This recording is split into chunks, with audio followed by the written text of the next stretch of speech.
नमस्कार, देश की बात में हाजिर हैं। पहले बात, विधानसभा चुनावों के बाद कल आए एग्जिट पोल की, जिससे सियासी हलकों में खलबली मची हुई है।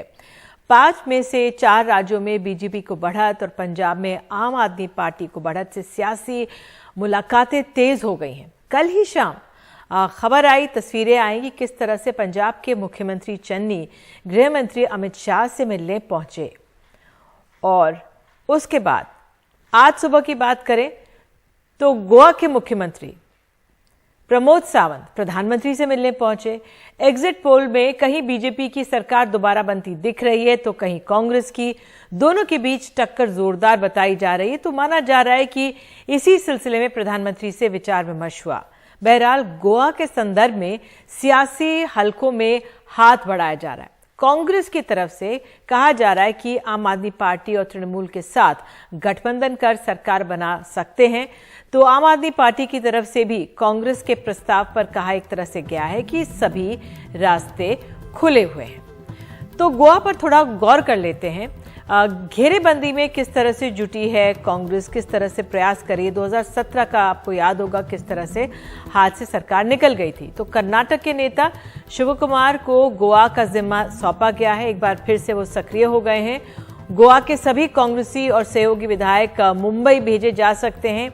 एक कोशिश है उनकी कि किस तरह से उनको सहेज के रखा गया है। और छत्तीसगढ़ के मुख्यमंत्री भूपेश बघेल को उत्तराखंड का जिम्मा दे दिया गया है। महासचिव अजय माकन हरियाणा के पूर्व मुख्यमंत्री हुड्डा पंजाब जाएंगे और मुकुल वासनिक और गौरव गोगोई मणिपुर जाएंगे। कांग्रेस को पंजाब और मणिपुर में अनुमानों से ज्यादा अच्छे प्रदर्शन का भरोसा है।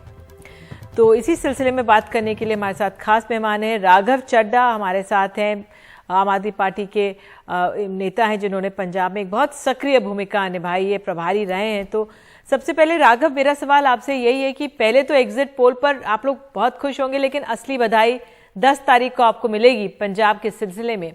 लेकिन जो इस एग्जिट पोल में सामने आया पंजाब के मुतल्लिक, क्या राष्ट्रीय राजनीति में आम आदमी पार्टी कदम रख रही है? आप देखिए, आम आदमी पार्टी लोगों की पार्टी है, देश के आम आदमी की पार्टी है। दिल्ली के लोगों ने पहले आम आदमी पार्टी को काम करने का मौका दिया और एक tried and tested model, Kejriwal model of governance का जन्म दिल्ली में हुआ। आज पंजाब के लोग भी उसी मॉडल को देखना चाहते हैं, समझना चाहते हैं, उसको चखना चाहते हैं, उसके लाभ लेना चाहते हैं। आज पंजाब में भी आम आदमी पार्टी की पूर्ण बहुमत की, प्रचंड बहुमत की सरकार बनती नजर आ रही है।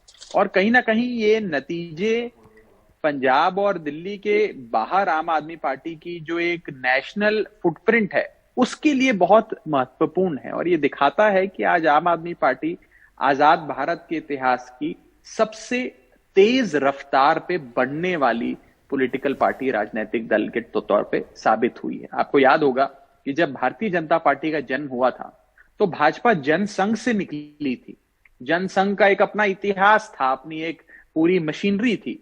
उस मशीनरी और इतिहास को साथ लगाकर बीजेपी का जन्म हुआ था। और उस बीजेपी को 10 साल लगे थे, निधि जी, अपना पहला राज्य जीतने में। आम आदमी पार्टी तो 10 साल की भी नहीं हुई, अभी हम 8 साल के हैं और अभी ही हमने 2 राज्य, एक दिल्ली और एक पंजाब, जीत लिया। तो कहीं ना कहीं एक नेशनल फोर्स, एक राष्ट्रीय स्तर पे एक बहुत बड़ी राजनीतिक ताकत बन के आम आदमी पार्टी और अरविंद केजरीवाल जी उभरे हैं। और ये मेरा अपना अनुमान है, मैं बड़ी जिम्मेदारी से कह रहा हूं, मैं कोई बहुत ज्यादा लफ्जबाजी नहीं कर रहा, जिम्मेदारी से कह रहा हूं। मुझे लगता है कि आने वाले समय में आम आदमी पार्टी नेशनल और नेचुरल रिप्लेसमेंट बनेगी कांग्रेस पार्टी की। ठीक है, तो कांग्रेस की कल प्रवक्ता हमारे शो में आई हुई थी, अलका लांबा। उन्होंने आरोप लगाया, क्योंकि वो भी पंजाब में बहुत सक्रिय रही, उन्होंने कहा कि आम आदमी पार्टी ने पंजाब में आखिरी के दिनों में पैसा खूब दिया। देखिए, अब अंगूर खट्टे हैं, मैं कह सकता हूं। जब नतीजे उनके पक्ष में नहीं आए हैं तो वो कीचड़ उछालेंगे। कांग्रेस ने तो चुनावों से पहले भी कीचड़ ही उछाला हम पे। देखिए, ये पंजाब का नतीजा जो है ना निधि जी, बड़ी इसको बारीकी से स्टडी करने की जरूरत है। ये नतीजा ये भी दिखाता है कि नेगेटिव कैंपेनिंग, दूसरों पे कीचड़ फेंकना, अरविंद केजरीवाल को काला कहना, अरविंद केजरीवाल जी को आतंकवादी कहना, राघव चड्ढा को गोरा अंग्रेज कहना, भगवंत मान जी की आदतों या उनकी कोई पुरानी वीडियो को निकालकर उनका मजाक उड़ाना, ये जो नेगेटिव कैंपेन की चीजें हैं ना जी, ये चलती नहीं है इलेक्शन में। पंजाब के लोगों ने आम आदमी पार्टी को जिताने के लिए, भगवंत मान साहब को अपना मुख्यमंत्री बनाने के लिए छप्पड़ फाड़ बहुमत आम आदमी पार्टी को दिया है। और आम आदमी पार्टी ने ये इलेक्शन पॉजिटिव एजेंडे पे लड़ा, एक पॉजिटिव माइंडसेट से लड़ा। और आपको याद होगा जब चुनावों के बीच कांग्रेस पार्टी, भाजपा, अकाली दल कहते थे कि भगवंत मान साहब ऐसे हैं, हम कहते थे हम इतने स्कूल बनाएंगे। वो कहते थे केजरीवाल जी का रंग काला है, हम कहते थे हम इतने अस्पताल बनाएंगे। वो मेरे को गाली देते थे, हम कहते थे हम इतने मोहल्ला क्लिनिक खोलेंगे। हमने पॉजिटिव एजेंडे पे पंजाब के लोगों के मुद्दों की बात करके इलेक्शन लड़ा। और सबसे बड़ी बात, ये इलेक्शन हमने धर्म के नाम पे, जात के नाम पे जैसे दूसरी पार्टियां लड़ती हैं वैसे नहीं लड़ा, हमने मुद्दों की बात करी। और आज पंजाब के लोगों ने अरविंद केजरीवाल जी, भगवंत मान जी की दोनों की जो जोड़ी है उसको गले लगाया है, केजरीवाल मॉडल ऑफ गवर्नेंस को गले लगाया है। और अब मुझे लगता है कि भारत देश एक बड़े स्तर पे एक नई राजनीतिक शक्ति आम आदमी पार्टी को आजमाने के लिए पूरी तरीके से तैयार है। हमने कांग्रेस की बात की पंजाब में, लेकिन पंजाब में बीजेपी भी है। ऐसा क्या हुआ कि चंद ही सालों में आम आदमी पार्टी ने पंजाब में वो कर दिखाए जो बीजेपी नहीं कर पाई इतने अरसे से? देखिए, भारतीय जनता पार्टी का कोई अस्तित्व ही पंजाब में नहीं है। उन्होंने जो आखिरी के कुछ हफ्तों में पैसा खर्च करके, इश्तेहार देकर अपनी एक सियासी जमीन ढूंढने की कोशिश करी, वो तो हम पहले दिन से ही कह रहे थे कि उनका कोई अस्तित्व ही नहीं है। उन्हें शायद ही एक आधी कोई 1-2 सीटें मिले तो मिले, नहीं तो उनका कोई अस्तित्व है नहीं। यहाँ तो सीधी लड़ाई थी आम आदमी पार्टी बनाम ये सारे राजनीतिक दल, और इन सबका एक ही मकसद था कि अरविंद केजरीवाल जी को रोको, भगवंत मान साहब को रोको, आम आदमी पार्टी को रोको। और आज ये भी दिखाता है निधि जी, ये सारे नतीजे, कि जहां जहां विकल्प की तलाश में जनता तैयार है, वहां वहां आम आदमी पार्टी का स्वागत हो रहा है। आप देखिए पंजाब की सियासत को समझिए, बीते 50 सालों से पंजाब में अकाली दल या कांग्रेस की सरकार होती थी। 26 साल कांग्रेस की सरकार रही, 24 साल शिरोमणि अकाली दल की, 26 जमा 24 यानी कि 50 साल इन पार्टियों ने राज किया। लोग ऊब गए थे, लोग परेशान हो गए थे, लोग कह रहे थे हमें विकल्प चाहिए, हमें अच्छे लोग चाहिए, हमें ईमानदार चाहिए। बिल्कुल राघव, अब गोवा की बात कर लेते हैं। गोवा की बताएं, क्या सरकार वहां पे बनाने जा रहे हैं आप लोग? कांग्रेस की तरफ से तो हाथ बढ़ाया गया है, आप और तृणमूल की तरफ। देखिए, गोवा में तो आंकड़ों पर डिपेंड करता है। हमने अभी इस सिलसिले में ना कोई विचार किया है, ना सोचा है। और सीट्स किसकी कितनी आती हैं, क्या समीकरण होता है, क्या बनता है, उस पे पार्टी अपने स्तर पे कोई फैसला लेगी तो हम आपको जरूर सूचना देंगे। मेरा अपना गोवा को लेकर यह मानना है कि 2017 में भी आम आदमी पार्टी ने गोवा में चुनाव लड़ा था, आपको याद होगा, और 2022 में भी लड़ा है। 2017 के मुकाबले आम आदमी पार्टी ने 2022 में मेहनत बहुत करी है, और मेहनत का फल जनता जरूर देती है। तो कहीं ना कहीं हमारा वोट शेयर 2017 के मुकाबले बहुत बेहतर होने जा रहा है, ऐसा मेरा दिल कहता है। तो कांग्रेस जो गोवा में है 2017 की तरह चूक ना हो जाए, तो इस बार वो पहले से ही कहा जा रहा है सूत्रों के हवाले से कि नेताओं को रिजॉर्ट ले जाने की तैयारी हो रही है। तो क्या मदद कर वहां पे सरकार में आप लोग शामिल होंगे?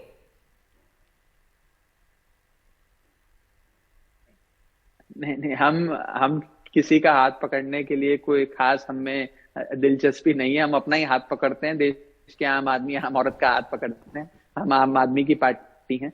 और मेरा अपना ये मानना है कि गोवा का जो मैंडेट आएगा उसके बाद ये सारी चर्चाएं होनी चाहिए। अभी तो गोवा में क्या खिचड़ी पकेगी ये समझ में नहीं आ रहा अभी एग्जिट पोल्स देखकर भी। ठीक है, आप कह रहे हैं कि कई सवाल बने हुए, तो ऐसे में बीजेपी का साथ तो क्या विकल्प हो सकता है कभी गोवा में?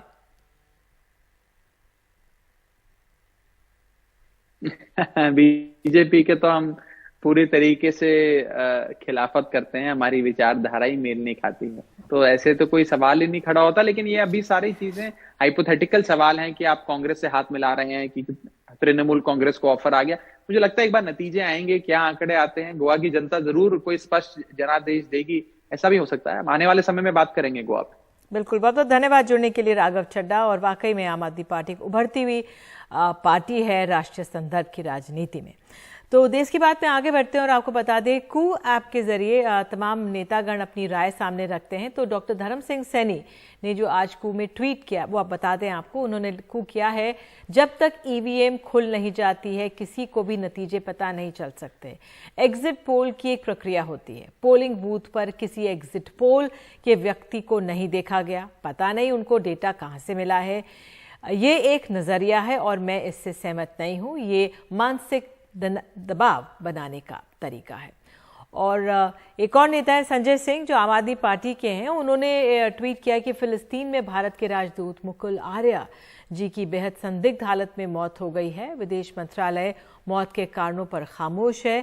विदेश मंत्री ने महज एक ट्वीट करके शोक जताया है, लेकिन 4 दिन बीतने के बाद अब तक राजदूत का पार्थिव शरीर भारत नहीं लाया गया है। संवेदनहीनता की पराकाष्ठा है।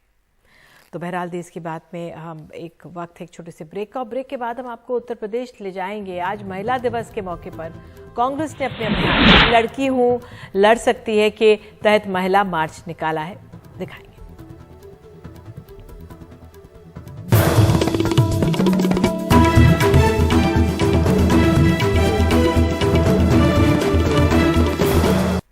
उत्तर प्रदेश में सभी चरणों के मतदान समाप्त होने के बाद भी कांग्रेस राजनीति के मैदान में सक्रिय रहने की कोशिश कर रही है।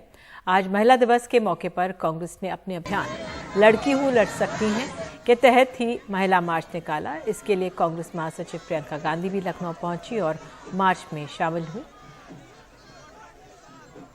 एग्जिट पोल में भले ही कांग्रेस को चौथे नंबर पर दिखाया जा रहा है, लेकिन कांग्रेस महासचिव प्रियंका गांधी लखनऊ में लगभग 3 किलोमीटर कर इस पदयात्रा में अपने कार्यकर्ताओं का मनोबल बढ़ाती नजर आई। सौरभ शुक्ला भेज रहे हैं अधिक जानकारी। हम इस वक्त लखनऊ में हैं। आखिरी दौर का मतदान खत्म हो गया है और लखनऊ में आज प्रियंका गांधी मौजूद हैं। यहाँ पर लड़की हूँ लड़ सकती हूँ मार्च चल रहा है कांग्रेस का, और आज अंतर्राष्ट्रीय महिला दिवस है। इसके उपलक्ष्य में प्रियंका गांधी खुद यहाँ पर आगे आपको नजर आएंगी। चल रहे उनके साथ मोना मिश्रा जो यहाँ की नेता हैं कांग्रेस की सदन में, वो हैं, और तमाम जितने भी कैंडिडेट हैं कांग्रेस की महिला कैंडिडेट वो भी आपको नजर आएंगी।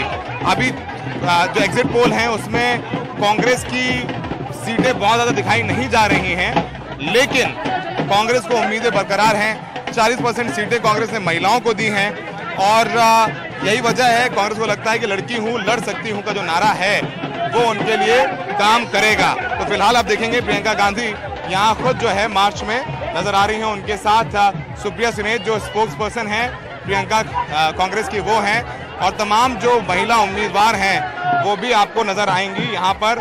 तो ये मार्च चल रहा है। यहाँ पर कुछ महिलाओं को स्कूटी और स्मार्टफोन दिए जाने की भी बात है।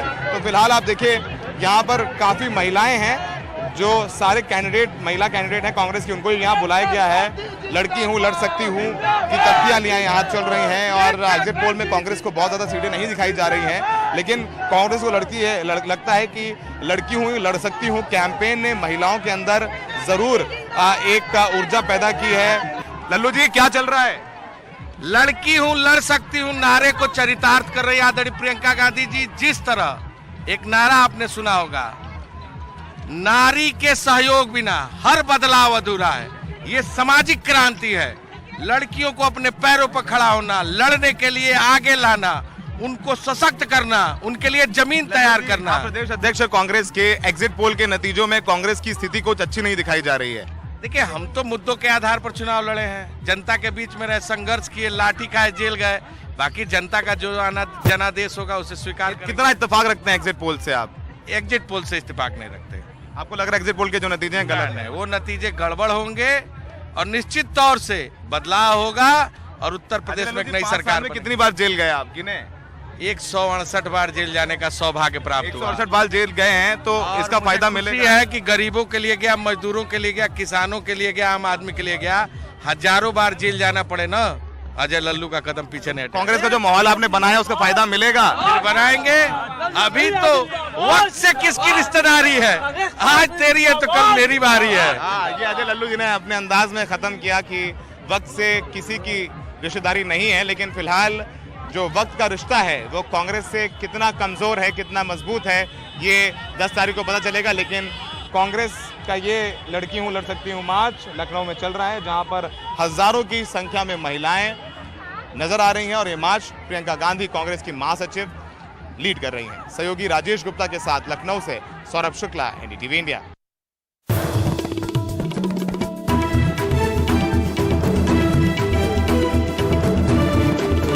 देश की बात में खबर है महाराष्ट्र से। शिवसेना पदाधिकारी और शिरडी ट्रस्ट के सदस्य राहुल कनाल के यहां आयकर विभाग के छापे चल रहे हैं।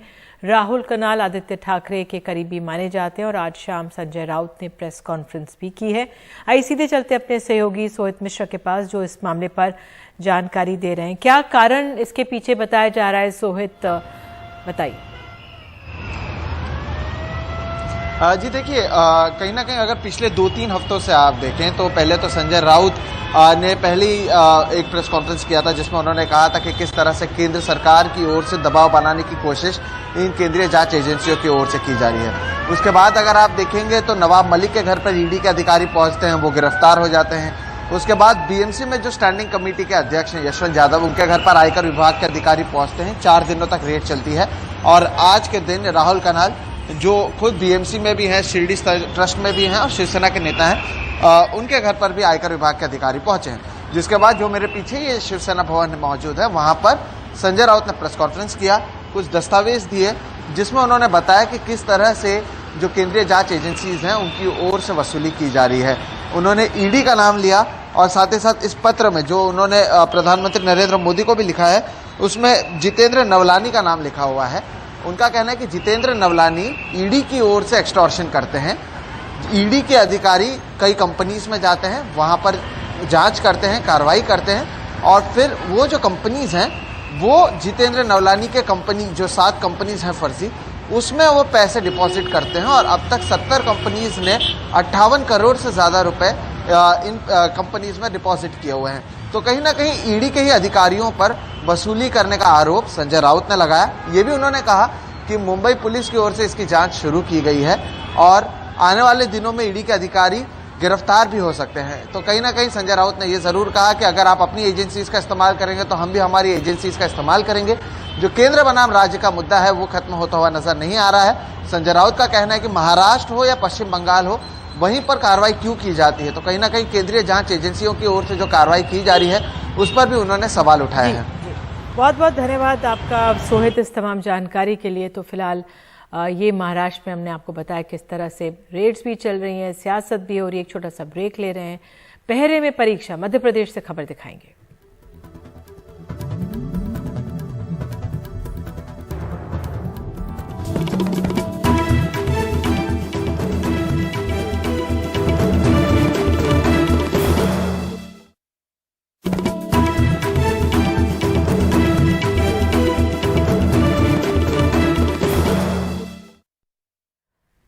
और देश की बात में खबर है मध्य प्रदेश से। गुना में 12वीं की परीक्षा देने वाली एक छात्रा पुलिस अभिरक्षा में आती है। उस पर आरोप है कि उसने एक युवक के साथ मारपीट की थी, जिसके बाद उसे जेल भेज दिया गया था। जिसके साथ मारपीट की गई उस पर छात्रा के साथ छेड़छाड़ का आरोप था। गुना में 12वीं में पढ़ने वाली छात्रा बोर्ड एग्जाम देने पुलिस अभिरक्षा में पहुंची। जेल प्रशासन ने उसे परीक्षा देने की अनुमति दी है। गुना के शारदा स्कूल में परीक्षा देते वक्त पुलिस केंद्र के बाहर पहरा देती है। पेपर पूरा होने के बाद उसे फिर से जेल ले जाया जाता है। दरअसल 4 फरवरी को गुना के नानाखेड़ी इलाके में 35 साल के युवक के साथ मारपीट की गई थी। उस पर छात्रा से छेड़छाड़ का आरोप था। पहले भी पुलिस में शिकायत दर्ज की गई, लेकिन दोबारा ऐसा करने पर लड़की और उसके परिजनों ने आरोपी अजय धाकड़ को बेरहमी से मारा, हाथ पैर बांधकर उसे सड़क पर घसीटा। बचाने पत्नी आई तो उसे भी पीटा गया। छात्रा भी उसे डंडे से मारती रही, ऐसा आरोप लगा है। अजय धाकड़ के परिजन कहते हैं वो निर्दोष है, वहीं छात्रा के परिजन चाहते हैं इंसाफ मिले, उसकी रिहाई हो। FIR में तो उसने 11 लोगों के नाम लिखाए थे, जबकि वो कुछ लोग थे ही नहीं वहाँ पे। तो उसने लिखवा दिए, तो पुलिस ने सब नाम लिख लिए हैं। क्या आरोपी पक्ष पर? आरोपी पक्ष तो प्रबल है। उसका जो आपके सामने जो पक्ष है उस पर कोई कार्रवाई? उस पर कोई कार्रवाई नहीं हुई और वो तो राजनीतिक दबाव है, उसके मतलब संरक्षण है उसको। अगर 2 साल में हुआ है, पुलिस के पास गए हैं तो जरूर लड़की के साथ गलत हुआ है। इसलिए हम सिर्फ इतना ही चाहेंगे कि उस बेटी को न्याय मिले। पति को पीट रहे थे, कोई बचाने ना जाएगा तो मैं तो जाऊंगी। कुछ पुराना विवाद भी था क्या? पुराना विवाद तो था, फिर वो हमें दोषी मानते थे, बोला कि वो लड़की है ना संध्या, फिर ये हमें मेरी लड़की को देखता है चुप चुप। अब सर हमारा छत खुला है तो हम तो उस पर टहलेंगे, जिनसे कोई बात करी हो तो बोल रहे, झूठा आरोप लगाते। 7 से 8 बज गए थे, पीटते पीटते 2 घंटा बहुत तेज मारा सर। कैसे बचाया गया? तो मैंने बचाया है, पुलिस पहुंची, मैंने फोन लगाया, मैं घबराई और 100 लोग थे, मैंने कुछ नहीं करा। चूँकि लड़की पक्ष का 1 साल पहले बच्चे की तरफ से केस रजिस्टर किया गया था इसी व्यक्ति के खिलाफ जिसको मारा गया था, उसकी गिरफ्तारी भी की गई थी। अभी पुनः कुछ छेड़छाड़ का आरोप या ऐसी कोई बात थी जिसके कारण कि उन्होंने पुलिस में रिपोर्ट न करते हुए स्वयं ही कानून हाथ में ले लिया और उसके साथ काफ़ी मारपीट की, जो कि सबने देखा। उस आधार पर कार्रवाई हुई है और जो बच्ची पक्ष है उसके साथ भी पूरी संवेदनशीलता के साथ कार्य किया जा रहा है। जो तथ्य उनके द्वारा बताए जा रहे हैं उस आधार पर विवेचना में उन तथ्यों को लिया गया है और उस आधार पर विवेचना करके निष्कर्ष निकाला जाएगा।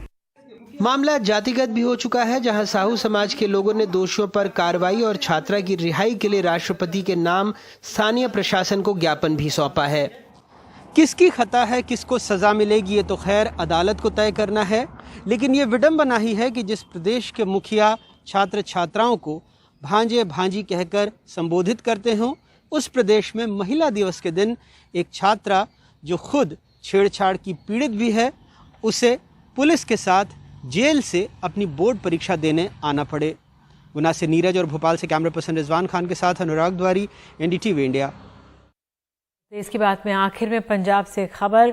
पंजाब विधानसभा चुनाव के लिए मतगणना से एक दिन पहले मौजूदा मुख्यमंत्री चरणजीत सिंह चन्नी फिर चर्चा में, और इस बार उनका अपने विधानसभा क्षेत्र भदौड़ के गांव बल्दी में लोगों को दोनों हाथों से बकरी का दूध दोहना सिखाते नजर आ रहे हैं। चन्नी ने इसका वीडियो ट्विटर पर शेयर किया। बता दें कि मुख्यमंत्री चन्नी ने इस बार 2 विधानसभा सीटों से चुनाव लड़ा है। उन्होंने अपनी पुरानी सीट श्री चमकौर साहिब से के अलावा भदौड़ से भी चुनाव लड़ा है।